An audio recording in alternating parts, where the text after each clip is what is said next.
দৃষ্টির মধ্যে এক আজীব তাজাল্লি, এক আজীব রূপ, এমন এক ভয় যে ভয় দুনিয়ার কেউ দেখে নাই। হাসান বসরি এরকম চেহারা কেউ দেখে নাই। একদম নীরব নিস্তব্ধ, কোনো ভয় নাই, চিন্তাই নাই।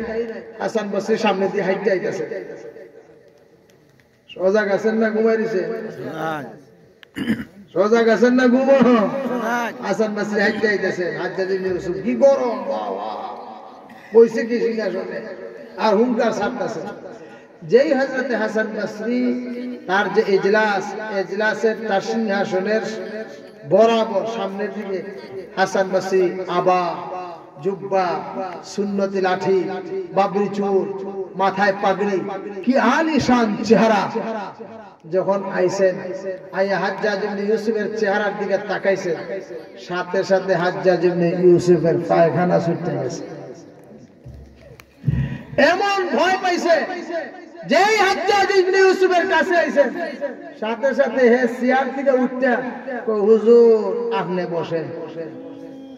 এতক্ষণ মারবার লেগে রেডি, সব প্রস্তুত। মানুষে আগে দেখলো কি, এখন এই দৃশ্য কি দেখতেছে, মানুষ নিজের চোখকে বিশ্বাস করতে পারতেছে না। কিতা দেখতেছে, স্বপ্ন আছে না সজাগ আছে, বিষয়টা কি? হাসান বসরি তো কোনো কিছু বলে না, কিচ্ছু না, খালি হাজ্জাজ ইবনে ইউসুফের দিকে চোখ দিয়া তার চোখে চোখ রাখছেন, তাকাইছেন। আইতে ওই চেয়ার থেকে খারিয়া কো, হুজুর বসেন। এখন হে খাড়া। কতক্ষণ পরে সবে আরো আশ্চর্য হয়েছে। এখন দাঁড়ায় দাঁড়ায় হাসান বসরির মাসলা জিগা, সুবহানাল্লাহ বলে নামাজ দিয়া, সুবহানাল্লাহ, আল্লাহু আকবার। কিতা জিগা? মাতেন না, কিতা জিগা? মসলা জিগা। কো হুজুর অমুক মসলাটা কিতা? আমি তো রাষ্ট্র চালাই, সমস্যা পড়ে গেছি, আপনি যে মসলা দিবেন এই মসলা অনুযায়ী রাষ্ট্রের ব্যবস্থাপনা চলবে।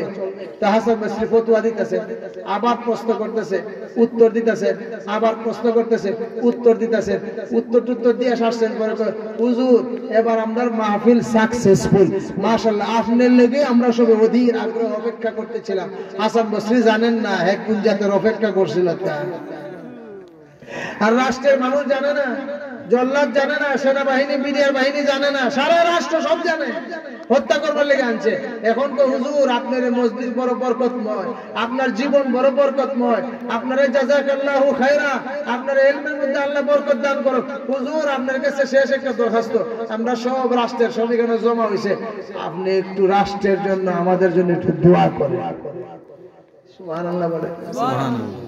কিতা করতে আমরা লেগে একটু দোয়া করে। হাদিসের মধ্যে আছে রাসূল করিম সাল্লাল্লাহু আলাইহি ওয়াসাল্লামকে আল্লাহ পাঁচটা জিনিস দিয়ে সাহায্য করেছেন। কয়টা দিয়া? পাঁচটা। বলেন কয়টা দিয়া? পাঁচটা সাহায্য না, পাঁচটা খুসুসিয়ত, বৈশিষ্ট্য। হুজুর বলেন উতিতু খামসান লাম ইউতা আহাদুন্না ক্বাবলি, আল্লাহ তাআলা আমার পূর্বে কাউরে এই পাঁচটা বৈশিষ্ট্য দান করেন না, পূর্বের কাউকে, কোন নবীকে। আল্লাহ আমারে দিয়েছেন এই পাঁচটা বৈশিষ্ট্যের মধ্যে। হুজুর বলেন নুসিরতু বিররুবি মাসিরাতা শাহরিন, এক মাস দূরত্বের রাস্তা থেকে কাফের বেঈমানরা আমারে ভয় পায়। সুবহানাল্লাহ বলেন। ওই ভয় দিয়া আল্লাহ তাআলা আমাকে সাহায্য করছেন, এইজন্য কাফের বেঈমানরা এক মাস দূরত্বের রাস্তা থেকে আমার নাম শুনলে এরা ডরায়, ভয় পায়। সুবহানাল্লাহ। এটা কিচ্ছা আছে হাদিসের মধ্যে বহুত। তো হুজুর সাল্লাল্লাহু আলাইহি ওয়াসাল্লাম দুনিয়াতে নাই, হুজুরের সাচ্চা ওয়ারিসে আম্বিয়া যারা হবে, প্রকৃত মুত্তাকি পরহেজগার আলেমে হক্কানি রব্বানি যারা হবে, এরা কোনদিন রাষ্ট্রীয় শক্তিকে ভয় পায় না, এরা কোনদিন কোন সর্দার মাতব্বরের মাতবরীকে ভয় পায় না, কোন হারামখোর ঘুষখোর, এদের হারামখোরি আর ঘুষখোরিকে কোন হক্কানি আলেম ভয় করে না। হক্কানি আলেম যদি হয়, প্রকৃত হক্কানি রব্বানি আলেম হয়, যেখানেই সমাজে অনাকাঙ্ক্ষিত কোন জিনিস দেখবে, না জায়েজ জিনিস দেখবে, শরীয়তের বিরুদ্ধে কোনো কিছু দেখবে, তখন হুঙ্কার দিবে, তার সত্য প্রতিবাদ করবে। যারা প্রতিবাদ করে এরাই হলো সত্যিকার হক্কানি রব্বানি আলেম। এই জন্য আমি দোয়া করি আপনাদের এই মাদ্রাসা থেকে এইরকম হাসান বসরির মতো, সুবহানাল্লাহ, হযরত রাবিআতুর রায়ের মতো, ইমাম মালিকের মতো, আব্দুল কাদের জিলানীর মতো, ইমাম আবু হানিফার মতো যুগ শ্রেষ্ঠ মুহাদ্দিস আলেম সুফি সম্রাট আল্লাহ তাআলা যেন এই মাদ্রাসা থেকে তৈরি করে দেন। কারণ এই মাদ্রাসাগুলি এই সমস্ত সোনার মানুষ তৈরি করার কারখানা। এই কারখানাকে আমাদেরকে জিন্দা রাখতে হবে, সাহায্য করতে হবে। ওয়া আখির দাওয়ানা আলহামদুলিল্লাহি রাব্বিল আলামিন। আসসালামু আলাইকুম ওয়া রাহমাতুল্লাহি ওয়া বারাকাতুহু।